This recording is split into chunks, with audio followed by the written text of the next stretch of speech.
left home very young because my mother couldn't handle me, and I spent like 4 years in and out of the CAS, and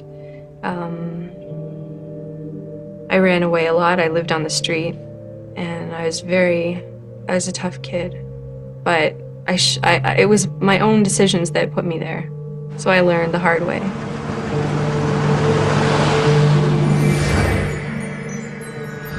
I'm Lawrence Chow. Today on Ghostly Encounters, we meet Kat, a woman who knows all too well the European folklore that spawned the term hag-ridden. Folklore describing witches that climb onto sleeping humans to terrify and sometimes to kill. Kat's trouble started when she was young. She came from a dysfunctional family, had a baby at 18, and spiraled into an obsession that nearly took her life. I first started having anorexic symptoms when I was about 14 years old, and it progressed slowly over time. I was at a point where I was so malnourished that my hair was falling out. My nails were falling off. I had lost control of a lot of bodily functions, and if you had asked me, what's your name, it would take me like 5 minutes to answer you because I was just so starved. I was so gone. I was not a human anymore. I was a shell of a person. And my heart was weak, my kidneys were failing, and I could barely walk around without falling over, wheezing from the effort that it took. That was when I was at my lowest, and that was when I started experiencing the hag. Old hag tends to come when people are weak or sick. And at the time I hadn't eaten in months, and I was starting to get close to death. And that's when it started, so I just figure that my illness was kind of like an opening for this to happen to me.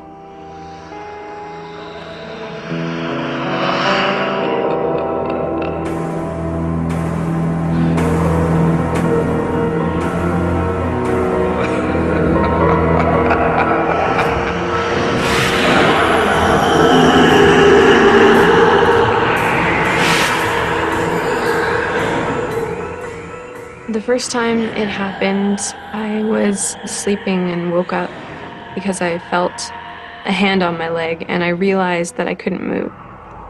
And I remember looking down at my leg and feeling a hand and not seeing it, and I kind of panicked, but I couldn't even yell or scream because my vocal cords were paralyzed, and then I just drifted back to sleep. It was so fleeting and so strange that I never expected to ever experience something like that again. So then when I did, it was pretty shocking.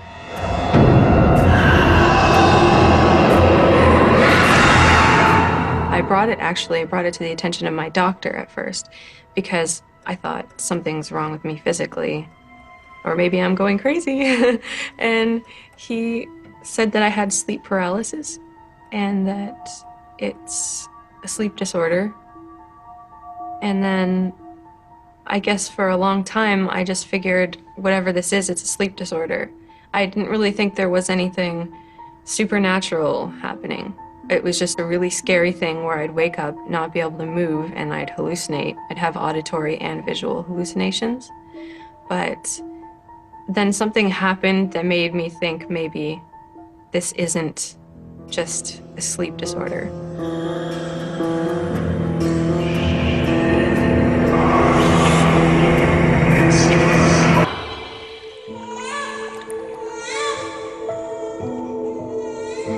I got married to my daughter's father, but him and I split up, and she and I had to live, what's the nice word for it?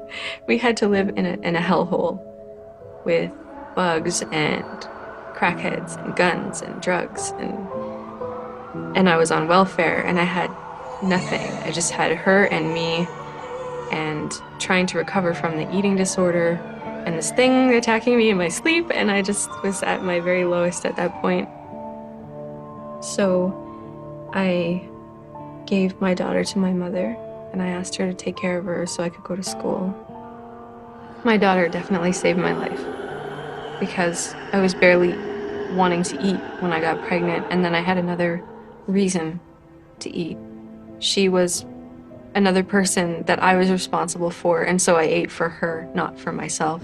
And she really pulled me out of something that I think would have killed me a long time ago if it wasn't for her. But it's a battle I still fight every day.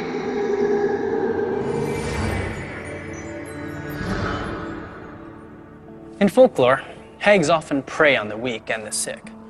A single visit from a hag rarely kills, but if the hag comes back night after night, that may be a different story. Our historical consultant, Dina Bain-Taylor, tells of a study done in Newfoundland in which a previously healthy man was hagged for more than a month and nearly died. Kat only saw the hag sporadically at first, but those visits quickly became more frequent and more threatening. It just became this regular kind of, I would wake up, I can't move, and I would see somebody standing out of the corner of my eye, like a black shape, like somebody's leg and hip, and I felt like if I could just move my head over a little bit, I could see who it is. And by the time I can move my head, it's gone and over. So, but I have this feeling like this weight, like I'm being held down. It feels like so malevolent, so scary. When you're in a state of twilight sleep and you're not quite awake and not quite asleep, that seems to be the state in which the hag attacks. You're weak, you're slow, you're foggy.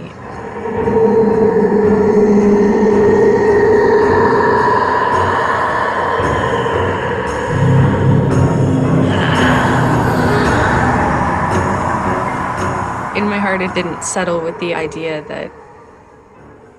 that this was simply sleep paralysis and that's the end of it. There just always felt like there was something more happening.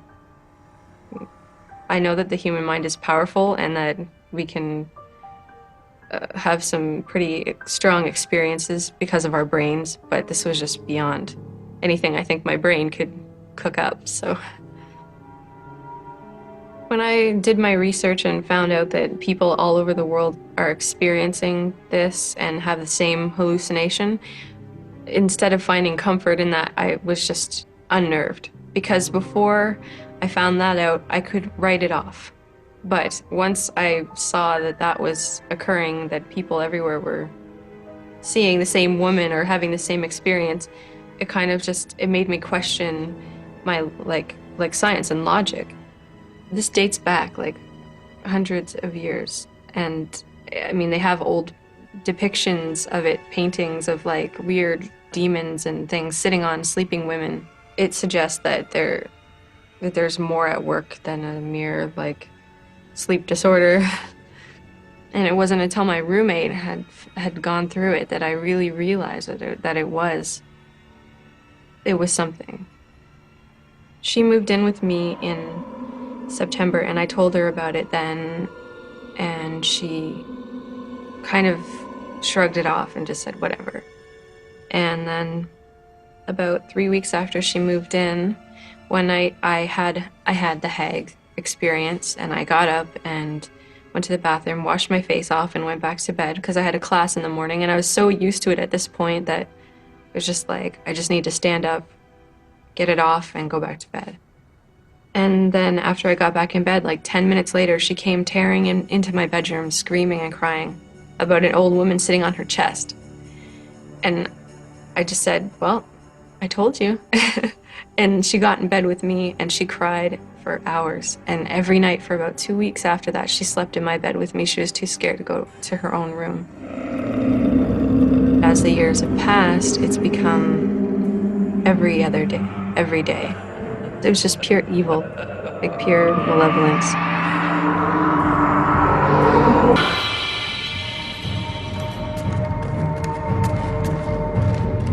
I woke up and I heard running in my kitchen,